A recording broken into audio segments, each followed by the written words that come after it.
Now let's talk about portable subtractive lighting devices. While it's easy to use natural light blocks such as trees, they aren't always where you want them to be. Portable subtractive devices give you much more flexibility.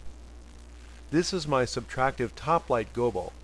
It's black on this side and silver on the other. I prefer a more square shape over a round light disc. When placing next to a building, it makes a tight fit, blocking all unwanted top light.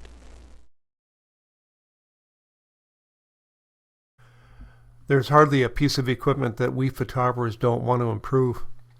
The Westcott reflector arm holder is good, but it's better if it's counterbalanced. Improving it requires a bit of machining ability. Another improvement involves solidifying flex-type reflectors with an ugly but effective modification. This prevents it from twisting in the wind.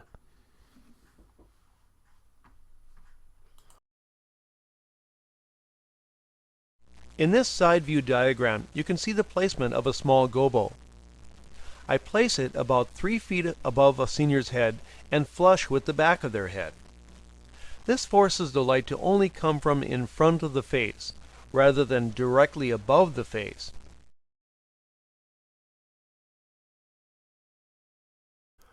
I shared this image earlier when I talked about having her turn her head away from the bad light. But what if we want her to face the camera? Obviously, this is not acceptable. Could we just fill in the shadows with a reflector? Sure, but her nose is still bright. We haven't eliminated the problem, we just band-aided it. The better solution is to subtract the bad light and replace it with good light. I don't have a wide pullback, but you can see my hand holding the blocker. I shot this with a self-timer because I didn't have a light stand with me at the time. This series shows the improvement that a professional photographer needs to know and do. Blocking unwanted top light is a giant step toward better portrait light outside. This shows the bright nose, dark eyes, and all the other awful lighting flaws that you get when you have unwanted top light. Then I placed my gobo a few feet over her head. It's flat light, but at least it's better than all the other problems that it had.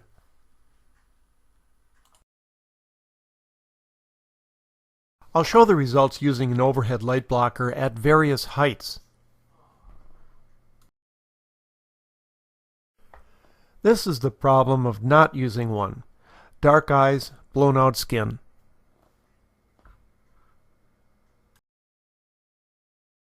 Then bringing it into place at a good height. This is what you get if you have it too close, mostly bottom light. So the gobo's job is to block top light and essentially flatten out the light. Later we'll discuss the next step of adding a directional main light.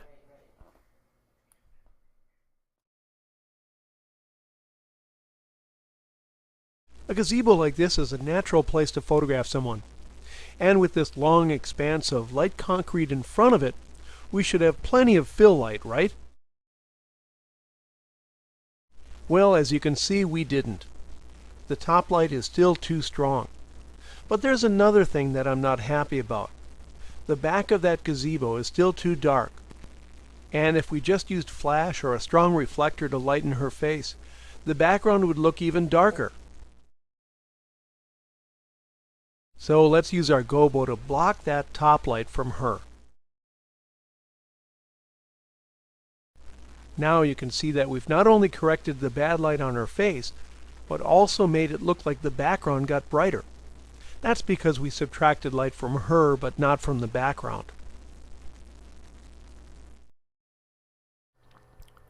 Sometimes the L gobo isn't long enough on top to cover what needs to be covered without getting in the camera's view. For this situation, the L gobo was able to block light from her right side, but I still needed to subtract the top light over her head. I used a Larson panel simply stuck in the ground to do that. Before I use those subtractive lighting devices, here's the uncontrolled photo with the characteristic dark eyes and bright nose. And here's the controlled light after photo.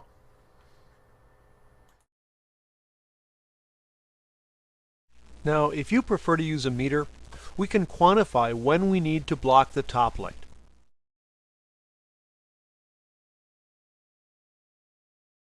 What we want is for the top light to be about one stop lower than the frontal light.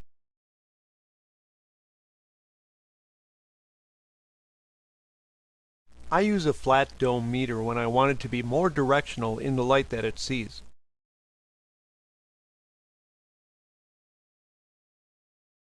But if you use a domed meter, you can use your hand to block the top light. But be sure to keep your hand about 5 inches above the meter so that it reads only the frontal light, not the top light.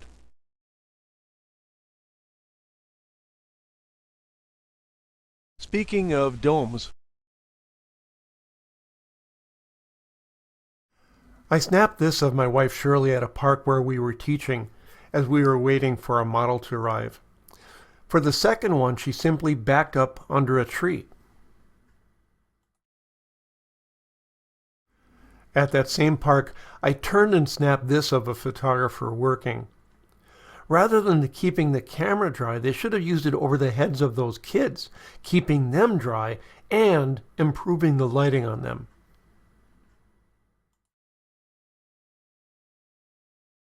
so blocking top light is important, but the next step is to also block light from the side. The following examples will show the benefit of subtracting side light. We like to see people's faces with highlight, midtone, and shadow. Unless we're going for a special effect, we need all three of these. The tree started the process by blocking top light. Then, placing a black gobo near the face can subtract excess side light and darken that side of the face to give him shadow or modeling. When the light comes at the subject equally from both sides, the face will look too broad and flat. With the black gobo in position, we get a nice shadow on the side of his face. Keep in mind, though, that if the light's coming from directly behind the camera, a black gobo to the side won't have any effect. Directionless light is pretty much everywhere on overcast days, in the shade, or after the sun sets. So it's helpful to block side light with a black device when it's equally coming from both sides of the face. I don't find that this flat light is very interesting. Blocking that side light so it creates a short lighting pattern helps define the shape of faces.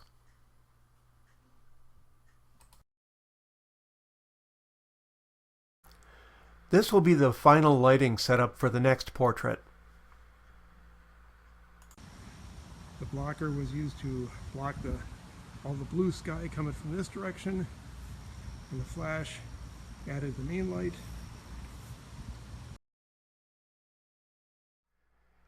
As you can see, we have a pretty severe side lighting problem. There's cross lighting coming from the left and the right, but not enough from his front.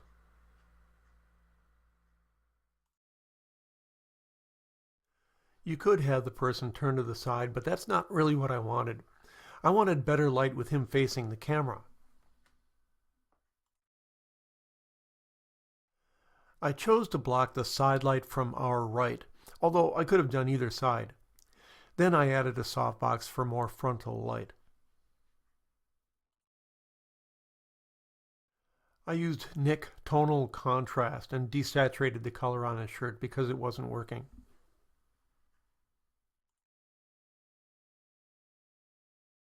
A large blocker can be used at an angle to block top light and unwanted side light, to kill two birds with one stone. Not that I've ever done such a terrible thing. Long ago, a photography teacher said that on-camera flash is fat light. Well, that got my attention, and I never forgot that lesson. The same is true for uncontrolled top light. It widens the appearance of the face. Blocking that top and side light slims the face.